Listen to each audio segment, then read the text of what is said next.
திருச்சிற்றம்பலம். தில்லையம்பலம். தென்னாடுடைய சிவனே போற்றி, எந்நாட்டவர்க்கும் இறைவா போற்றி. உலகெலாம் உணர்ந்து ஓதற்கரியவன் நிலவுலாவிய நீர்மலிவேணியன் அலகில் சோதியன் நம்பலத்தாடுவான் மலர் சிலம்படி வாழ்த்தி வணங்குவாம்.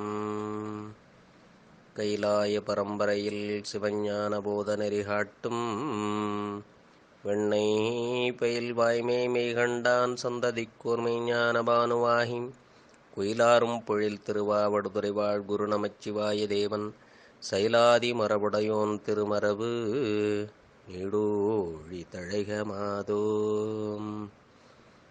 அரைசனை அன்பர்க்கடியனே என்னுடைய அப்பனே ஆவியோடாக்கை புரைபுரை கணிய பூந்து நின்றுருக்கி பொய்யுள் கிடந்தமைச் சுடரே திரைவரா மன்னும் அமுதத்தென் கடலே திருப்பெரும் துரைவுரை சிவனே உரை உணர்விறந்து நின்று உணர்வதோர் உணர்வே யான் உன்னை உரைக்குமாறு உணர்த்தே. கல்லால் நிழல் மலைவில்லார் அருளிய பொல்லார் இணை மலர் நல்லார் புனைவரே நற்குஞ்சரக்கன்று நன்னிற்கலை ஞானம் கற்கும் சரக்கன்றுகான். திருச்சிற்றம்பலம். எல்லாம் அல்ல ஆடல் வல்லான் திருவருளும் குருவருளும் முன்னின்று அருள் செய்ய அடியேனை சென்னரில் ஆட்படுத்திய ஆசிரியர் பெருமக்களுடைய திருவடித்தாமர்களுக்கு முதற்கண் வணக்கங்களை தெரிவித்துக் கொண்டு, இசைஞானியார் குழுமத்தில் உள்ள அனைத்து அடியார் பெருமக்களுடைய திருவடித்தாமர்களுக்கும் அடியனுடைய மனம் மொழி மெய்களால் வணக்கங்களை தெரிவித்துக் கொண்டு, உமாபதி சிவனார் இயற்றி அருளிய போற்றி பகருடை நூலினை தொடர்ந்து நாம் திருவருட்கருணையால் சிந்தித்து வருகின்ற வேளையில் இன்று 37வது கண்ணியை சிந்திக்கின்ற வாய்ப்பை பெற்றுள்ளோம். எனவே 36, 37, 38 3 கண்ணிகளுடைய பாடலை பாடி அதில் 37வது கண்ணியினுடைய பொருளை சிந்திப்போம். சிற்றம்பலம். வேட்கை மிகும் உண்டி பொருட்டால் ஒருகால் அவியாது மண்டி எரியும் பெரும் தீ மாற்றுதற்கு தென்திரள் சேர் வல்லார்கள் வல்ல வகையால் தொழில் புரிதல் எல்லாம் உடனே ஒருங்கிசைந்து சொற்காலை முட்டாமல் செய்வினைக்கும் முற்செய்வினைக்கும் செலவு பட்டோலை தீட்டும் படி போற்றி. இதிலே 37வது கண்ணியானது தின்திரள் சேர் வல்லார்கள் வல்ல வகையால் தொழில் புரிதல் எல்லாம் உடனே ஒருங்கிசைந்து. நாம் நேற்றே இந்த ஆன்மா இந்த உணவிற்காக என்னவெல்லாம் செய்கிறது என்பதை சிந்தித்திருந்தோம். உணவு மட்டும் இறைவன் நமக்கு 3 வேளையும் கொடுக்கவில்லை என்றால் இது இறைவனையும் மறந்து இந்த உணவு தேடுவதிலேயே காலம் முழுவதும் சென்று விடுகின்ற நிலையையும் சிந்தித்தோம். எனவே நமக்கு இன்று இறைவனை சிந்திக்கின்ற வாய்ப்பு எப்படி கிடைத்திருக்கிறது என்றால், நமக்கு 3 வேளையும் வேண்டுகின்ற பொழுதெல்லாம் தின்பண்டங்களும் பெருமான் கொடுத்து நம்மை காப்பதால் நாம் அவனை நினைக்கின்ற பேற்றை பெற்றுள்ளோம். ஆனால் அடியவர்கள் என்கின்ற நிலையிலே பெருமானை முழுவதும் சரணாகதி அடைந்த நிலை என்பர். அப்படி நம்முடைய நாயன்மார்கள் வாழ்வில் பார்த்தால் அவர்கள் எந்த நிலையிலும் பெருமானை மறவாது வணங்கியுள்ளார்கள். 2-3 நாள் உணவில்லாமல் பட்டினியாக கிடக்கும் பொழுதும் அவர்கள் பெருமானை மறவாது அவனுடைய திருவருட்கருணையை எண்ணி வியந்து போற்றியிருக்கின்றார்கள். குங்குளிய கலையநாயனார் புராணத்தை பார்க்கலாம். இளையான்குடி மாறநாயனார் புராணத்தை பார்க்கலாம். அவர்கள் பட்டினியாக கிடந்த பொழுதும் இறைவனுடைய அன்பின் மேல் ஒரு சிறிதும் வழுவாமல் அவனுடைய கருணையாக அதையும் எண்ணி ஏற்றுக்கொண்டு அன்பு செய்திருக்கின்றார்கள். அதனால்தான் அவர்கள் நாயன்மார்கள் பட்டியலில் இடம்பெற்றிருக்கின்றார்கள். எனவே நம்முடைய தெய்வச் சேக்கிழார் பெருமான் அதனால்தான் அவர்கள் இந்த 5 பூதங்களும் தன்னுடைய நிலையில் கலங்கினும் அவர்கள் பெருமான் மேல் வைத்த கருணையில் எள்ளளவும் பிசகாது இருந்தார்கள் என்பார். அப்படிப்பட்ட பெருமை உடையவர்கள் நம்முடைய நாயன்மார்கள். அவர்களை வணங்குவதாலும் அவர்களுடைய பெயரை உச்சரிப்பதாலும் அவர்களை நினைந்து வழிபாடு செய்தாலும் அது சிவனுக்கு செய்த பூசையாக கருதி பெருமான் நமக்கு அருளை வாரி வழங்குவான். இது ஒரு எளிமையான வழிபாடு என்றும் சொல்லலாம். பெருமானுக்கு எப்படி செய்கின்ற வழிபாடு பயன் தருகின்றதோ அப்படி நாயன்மார்களுக்கு நாம் செய்கின்ற பூசைகள் நமக்கு மிகுந்த பயனை தரும். இது நீங்க உலகியலிலும் பார்க்கலாம். ஒருவர் இல்லத்திற்கு நீங்கள் சென்றால் அவர்கள் வீட்டில் குழந்தைகள் இருந்தால் நீங்கள் அந்த பெரியவர்களுக்கு ஏதும் வாங்கி செல்லாமல் இருந்தாலும் அந்த குழந்தைகளுக்கு வேண்டிய தின்பண்டங்களோ அல்லது விளையாட்டுப் பொருள்களோ நீங்கள் வாங்கி சென்று அந்த குழந்தைகளுக்கு அன்போடு கொடுத்து மகிழ்வித்தால் அந்த இல்லத்தார் உங்களுடைய அன்பை எண்ணி வியந்து உங்கள் மேல் மிகுந்த பரிவு காட்டுவார்கள். அப்படி எல்லா உயிர்களும் பெருமானுடைய குழந்தைகளாக இருந்தாலும் நாயன்மார்கள் எல்லாம் நல்ல பிள்ளைகள். அவனையே நினைந்து அவன் செய்கின்ற பணிக்கு உறுதுணையாக இருந்தவர்கள். அவன் இந்த உயிர்களுக்கு எவ்வாறு அன்பு செய்கின்றானோ அதே அன்பை இவர்கள் செய்தவர்கள், அவனுக்கு தொண்டு செய்தவர்கள். எனவே நாயன்மார்களை, நால்வர் பெருமக்களை நாம் வணங்கினால் 2 மடங்கு பலனை சிவபெருமான் கொடுப்பான். எனவே உணவிற்காக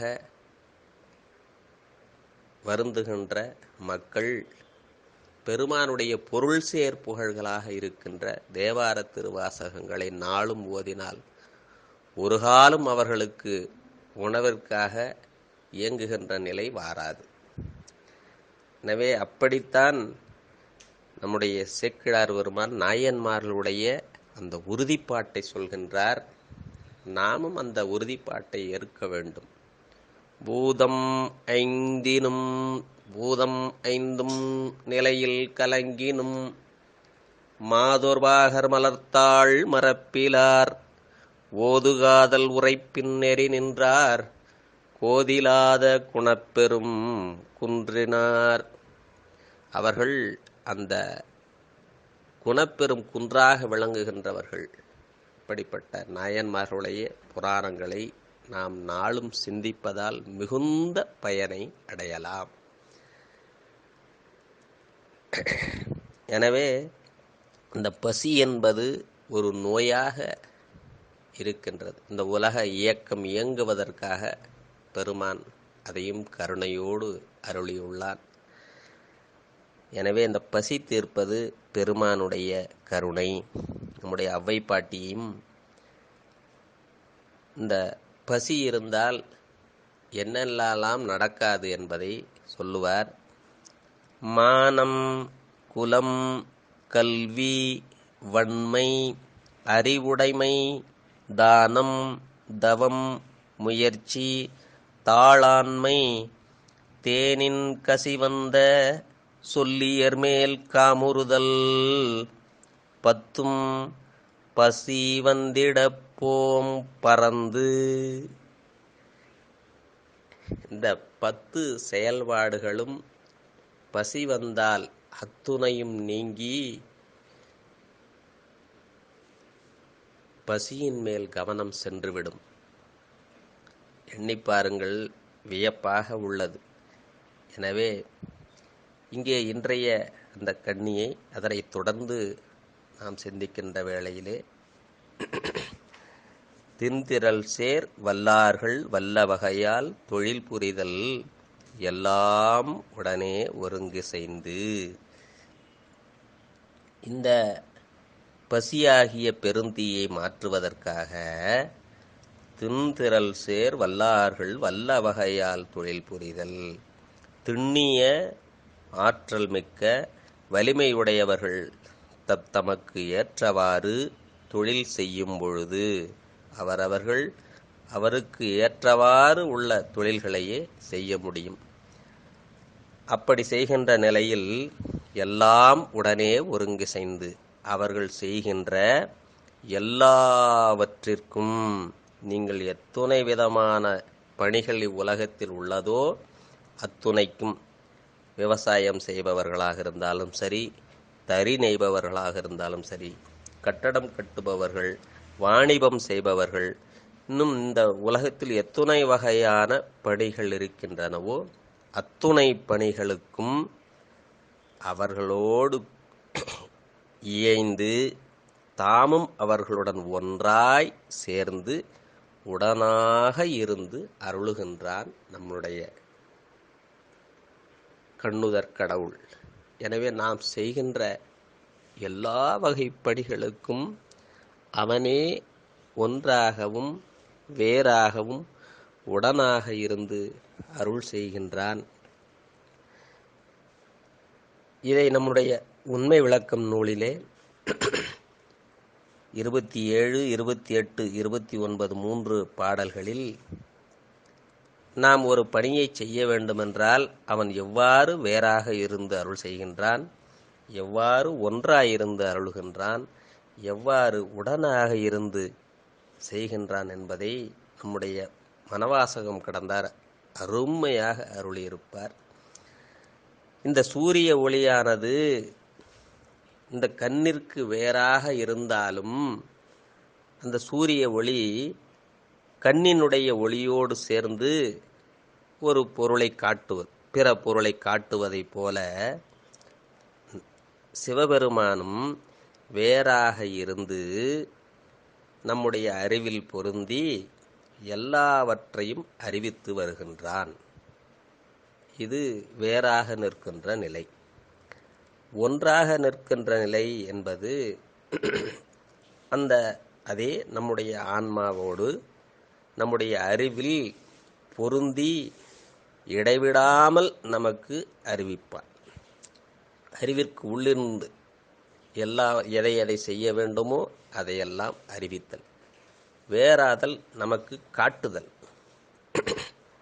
இங்கே உடனாதல் என்பது இந்த எழுத்துக்களுக்கெல்லாம் எப்படி அகரமாகிய உயிர் எழுத்து சேர்ந்திருந்து எல்லா அந்த சொற்களையும் இயக்கி நிற்கின்றதோ அப்படி உயிர்களோடு அறிவுக்கு அறிவாக சேர்ந்து எல்லாவற்றிலும் உள்ளும் புறமுமாக கலந்து இந்த உயிர்களிடத்து அறிவு செயல்படுமாறு பெருமான் உயிர்களிடத்திலும் உடனாக இயைந்து நின்று அவற்றை இயக்கி வருகின்றான். எனவே சிவமே தலையாய நிலையிலிருந்து நமக்கு அருளை வழங்குகின்றது. இதற்கு ஒரு எளிமையான உதாரணம் அடியேன் சொல்வது உண்டு. அது பொருத்தமாக இருந்தால் அன்பர் பெருமக்கள் எடுத்துக்கொள்ளலாம். ஒரு உணவு பண்டம் அல்லது ஒரு இனிப்பு இப்பொழுது இருக்கின்றது என்றால் அவன் எவ்வாறு அறிவிப்பான் என்றால், இந்த வேறாதல் நிலை அப்படி என்றால் அவன் நம்முடைய அறிவுக்கு வேறாக நின்று அதோ அந்த தட்டில் ஒரு லட்டு உள்ளது, இனிப்பு உள்ளது, அது தட்டின் மேல் உள்ளது, அது இந்த வடிவத்தில் உள்ளது, அதை அது அங்கு உள்ளது அல்லது நமக்கு முன்பாக கொண்டு வந்து வைத்துள்ளார்கள் என்றவாறு அந்த இனிப்பு உள்ளது என்பதை அறிவிப்பார். அதற்கு பிறகு நம்முடைய உயிருக்கு ஒன்றாக இருந்து உயிரோடு கலந்து நின்று அந்த இனிப்பை சாப்பிடலாம் என்று நமக்கு அறிவுறுத்துவார். எனவே நமக்கு அதை சாப்பிட வேண்டும் என்கின்ற உணர்வு வர வேண்டும் என்றாலும் கூட அவருடைய கருணை தேவைப்படுகிறது. அதை சாப்பிட வேண்டும் என்று ஒன்றாய் இருந்து அறிவுறுத்துவார். வேறாக இருந்து அறிவித்தான், இது ஒன்றாக இருந்து அதை சாப்பிட வேண்டும் என்கின்ற உணர்வை தருகின்றான். பிறகு அதை எடுத்து உண்பதற்கு, அந்த அனுபவம் பெறுவதற்கு சிவமே அதை எடுத்து நமக்கு ஊட்டுகின்றான். நாம் நினைக்கின்றோம் நாம் சாப்பிடுகின்றோம் என்று. இல்லை இல்லை, பெருமான் தான் தன்னுடைய பிள்ளைகளுக்கு ஒரு தாய் எவ்வாறு மகிழ்ந்து ஊட்டுவாளோ அப்படி நமக்கு உணவை ஒவ்வொரு வேளையும் நாம் விரும்புகின்ற பொழுதெல்லாம் ஒன்றாய் உடனாய் வேறாய் இருந்து எல்லா வகையிலும் துணையாக இருந்து நமக்கு உணவு ஊட்டுகின்றார். எனவே அப்படி உடனாக இருந்து அந்த உணவை உண்ணுமாறு செய்கின்ற நம்முடைய பெருமானுக்கு எத்துணை நன்றி நம்மால் செய்ய முடியும். எத்தனை தேங்க்ஸ் நீங்கள் சொன்னாலும் அதுக்கு அவன் செய்கின்ற கருணைக்கு ஈடாகாது. எனவே பெருமானை அன்போடு நாம் வழிபடுவது ஒன்றே அவனுக்கு செய்கின்ற கைமாறாக அமையும்.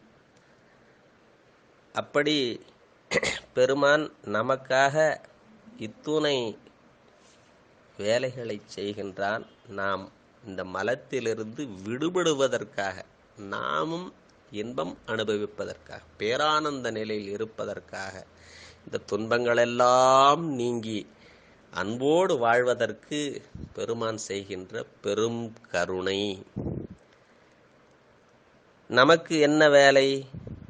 சாதாரணமாக பார்த்தீர்கள் என்றால் தூங்குகிறோம், எழுந்திருக்கிறோம், சாப்பிட்றோம், நமக்கு பிடித்த வேலைகளை செய்கிறோம். இதுதான் நாம் செய்கின்ற வேலை. பெருமானுக்கு என்ன வேலை? அவன் சாதாரணமாக எல்லா நம்முடைய சைவர்களை கேட்டால் அவன் ஐந்தொழில் செய்கின்றான் என்று சொல்லுவோம். அவனுக்கு 5 தொழில்கள். ஆனால் நாம் என்ன செய்கிறோம்? அவனை நினையாது நமக்காக அவன் 5 தொழில் செய்கின்றான். படைத்தல், காத்தல், ஒடுக்குதல், மறைத்தல், அருளல் என்ற 5 நிலைகளில் அவன் அருளுகின்றான். ஆனால் நாம் என்ன செய்கின்றோம்? அதை நினையாது நல்வினை தீவினைகளை செய்து அவனை மறந்து நாம் இன்ப துன்பங்களை அடைகின்றோம். சரி, இப்ப நம்மளுடைய திருஞான சம்பந்தர் எப்படி சொல்கின்றார் என்றால், இந்த அடியார் பெருமக்கள் எல்லாம் என்ன தொழில் செய்கின்றார்கள் என்றால், அவன் பெருமானுடைய தொண்டை செய்கின்றார்கள். திரு புகலி தலத்திலே சம்பந்த பெருமான் தொழிலால் மிகு தொண்டர்கள் தோத்திரம் சொல்ல எழிலார் வரையாலன்றரக்கனை செற்ற கடலா நுரையும் இடம் கண்டல்கள் மண்டி பொழிலால் மலி பூம்புகலி நகர்தானே என்று அடியவர்கள் எல்லாம் அவனுக்கு தொண்டுகள் பல செய்கின்றார்கள் என்பதை, அது இறைப்பணியை நமக்கு குறிக்கின்றார். பூக்கட்டி கொடுப்பது, ஆலயத்திற்கு தண்ணீர் கொண்டு வந்து உதவுதல், கூட்டுதல், மெழுக்குதல், பெருக்குதல், கோலமிடுதல், தோத்திரங்கள் இதுவும் செய்ய முடியவில்லையா? பாட்டு மட்டுமாவது பாடு. சரி, நிறைய பாட முடியவில்லையா? ஒரு பாட்டாவது பாடு என்று அவன் எத்துணை தூரம் இறங்கி வருகின்றான் என்பதை நமக்கு அருளுகின்றார் நம்முடைய திருஞான சம்பந்தர். ஒரு அழகான பதிகம் மண்ணில் நல்ல வண்ணம் வாழலாம் என்ற பதிகத்திலே 3வது பாடலில் நீங்கள் தொண்டுகளை செய்தால் உங்களுக்கு துயரம் வாராது என்பதை அழகான பாடல். தொண்டனை செய்தொழில் துயரறுத்து உய்யலாம், பண்டனை கொன்றையான் மதுமலர் சடைமுடி கந்துணை நெற்றியான் கழுமல வளநகர் பெண் துணையாக ஓர் பெருந்தகை இருந்ததே. தொண்டனை செய்தொழில் துயரறுத்து உய்யலாம். அவனுடைய அந்த தொண்டை உங்களுக்கு துயரமாக இருக்கின்றதா, வருத்தமாக இருக்கின்றதா? நீங்கள் அவனுக்கு உரிய தொண்டுகளை நாளும் செய்து வந்தால் உங்களுக்கு துன்பம் வாராது.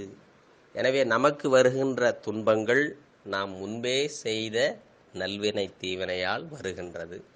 அதைத்தான் திருஞான சம்பந்தரும் அவ்வினைக்கு இவ்வினையாம் என்று சொல்லும் அகுதறிவீர். அந்த வினைக்குத்தானே இப்பொழுது வினையெல்லாம் வருகின்றது என்று உங்களுக்கு தெரிந்திருக்கிறது அல்லவா? அவ்வினைக்கு இவ்வினையாம் என்று சொல்லும் அகுதறிவீர். உய்வினை நாடாது இருப்பது உந்தமக்கு ஊனமன்றே. அதற்குரிய உய்வினை, அதை கழிப்பதற்குரிய வினையை நீங்கள் நாடாமல் இருப்பது உங்களுக்கு குற்றமாக தெரியவில்லையா? உய்வினை நாடாதிருப்பது உந்தமக்கு ஊனமன்றே. கைவினை செய்து எம்பிரான் கடல் போற்றுதும் நாமடியோம். அவனுக்குரிய தொண்டுகளை அன்போடு அவனை நினைந்து 5 எழுத்தைச் சொல்லி அவனுடைய அடியவர்களுக்கோ திருக்கோயில்களுக்கோ செய்கின்ற பணிகள், உதவிகள். கைவினை செய்து மலர் மாலை கட்டி கொடுத்தல், அல்லது பறித்து கொடுத்தல், அல்லது கூட்டுதல், மெழுக்குதல், இப்படி அவனுக்கு செய்கின்ற பணிகள், அல்லது அவனுடைய அடியவர்களுக்கு உதவி செய்தல், அன்னம்பாலிப்பு செய்தல், எவ்வகையாலும் ஏதாவது ஒரு வகையில் உங்களால் எவ்வளவு முயலுமோ அவ்வளவு, ஒன்றும் சிரமம் எடுத்துக்கொள்ள வேண்டியதில்லை. கைவினை செய்து எம்பிரான் கடல் போற்றுதும் நாமடியோம். செய்வினை வந்து எமைத்திண்டப்பெறா திருநீலகண்டம். நீங்கள் செய்த வினை அவனுக்கு கைவினை செய்து போற்றினால், செய்த வினை, செய்கின்ற வினை, செய்யப் போகின்ற வினை, இந்த 3 வினைகளும் உங்களுக்கு வாராது என்பதை நமக்கு திருஞான சம்பந்தர் அழகாக அருளுவார். ஆனால் இந்த ஆன்மா இந்த மலத்தோடு சேர்ந்திருப்பதால் இது பல வகை துன்பத்திற்கு ஆளாகின்றது. இது எத்துணைதான் திருவுருளை பற்றி நின்றாலும் அது பொல்லாத நிலை, என்னுடைய நிலை என்பார் அப்பர் பெருமான். குலம் பொல்லேன் குணம் பொல்லேன் குறியும் பொல்லேன் குற்றமே பெரிதுடையேன் கோலமாய நலம் பொல்லேன் நான் பொல்லேன் ஞானியல்லேன் நல்லாரோடு இசைந்திலேன் நடுவே நின்ற விலங்கு அல்லேன் விலங்கு அல்லாது ஒழிந்தேன் அல்லேன் வெறுப்பனவும் மிக பெரிதும் பேசவல்லேன் இளம் பொல்லேன் இறப்பதே ஈயமாட்டேன் என் செய்வான் தோன்றினேன் ஏழையேனே. என்னுடைய குலமும் பொல்லாத குலம், குணமும் பொல்லாதது, என்னுடைய நெறிமுறைகளும் பொல்லாது, குற்றமே செய்கின்றேன், நலம் செய்வதில்லை, நானும் பொல்லாதவனாக உள்ளேன், ஞானமேதும் இல்லை. சரி, அப்படித்தான் இருந்தாலும் நல்லவரோடு சேர்ந்து இருக்கலாம் என்றால் அதற்கும் எனக்கு தகுதியில்லை. விலங்காகவும் இல்லாமலும் விலங்கு அல்லாத நிலையிலும் இருக்கின்றேன். வெறுப்பனவே மிக பெரிதும் பேசுகின்றேன்.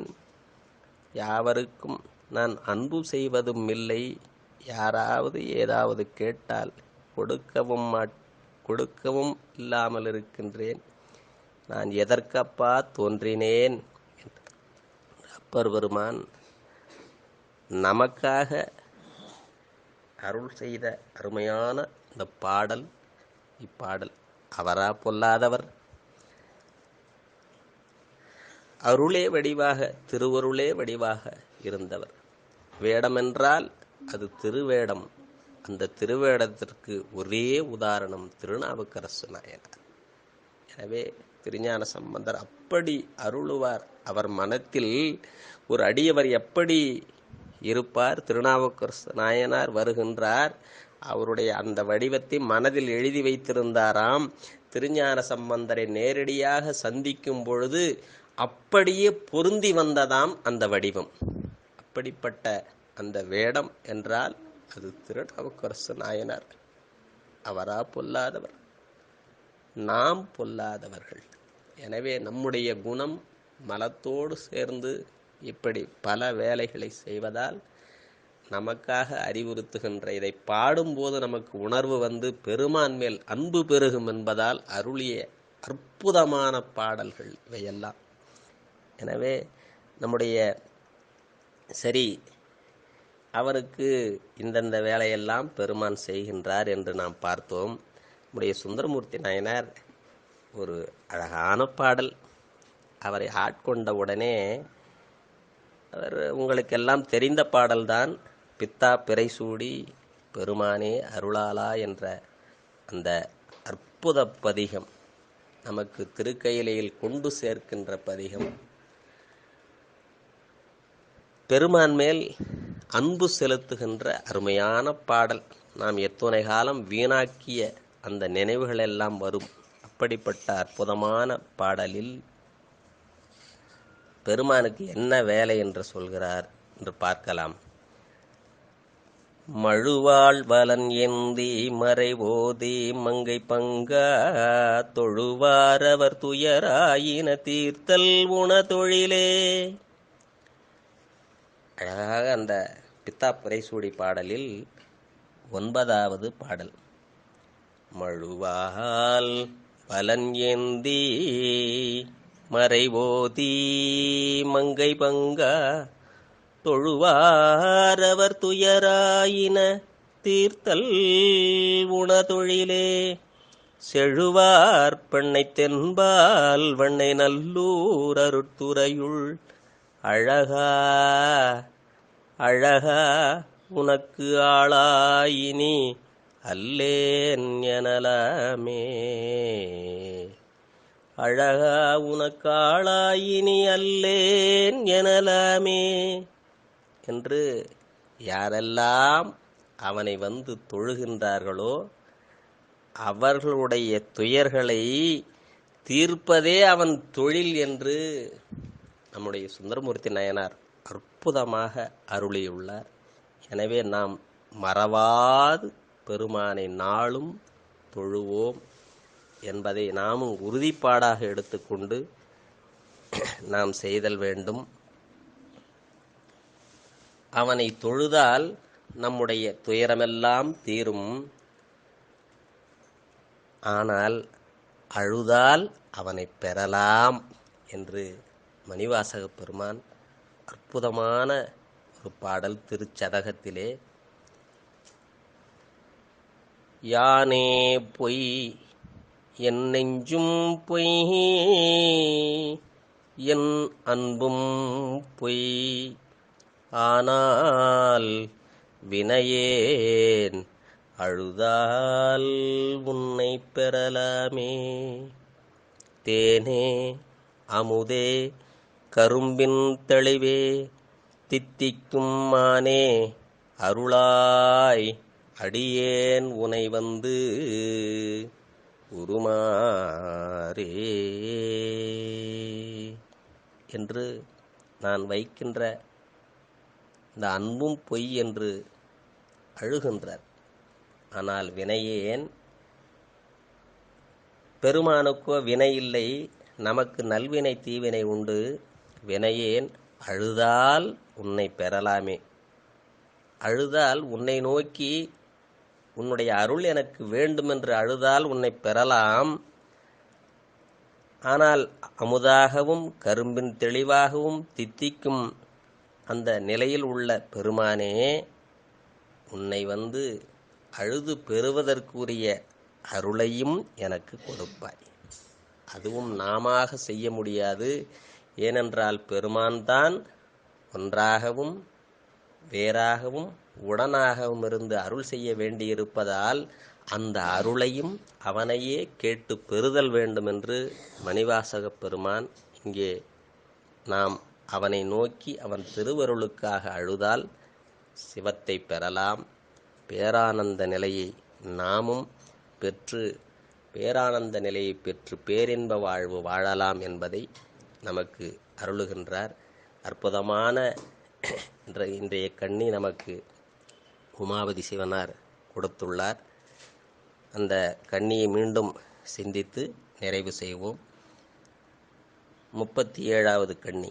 தின்திரல் சேர் வல்லார்கள் வல்ல வகையால் தொழில் புரிதல் எல்லாம் உடனே ஒருங்கிசைந்து.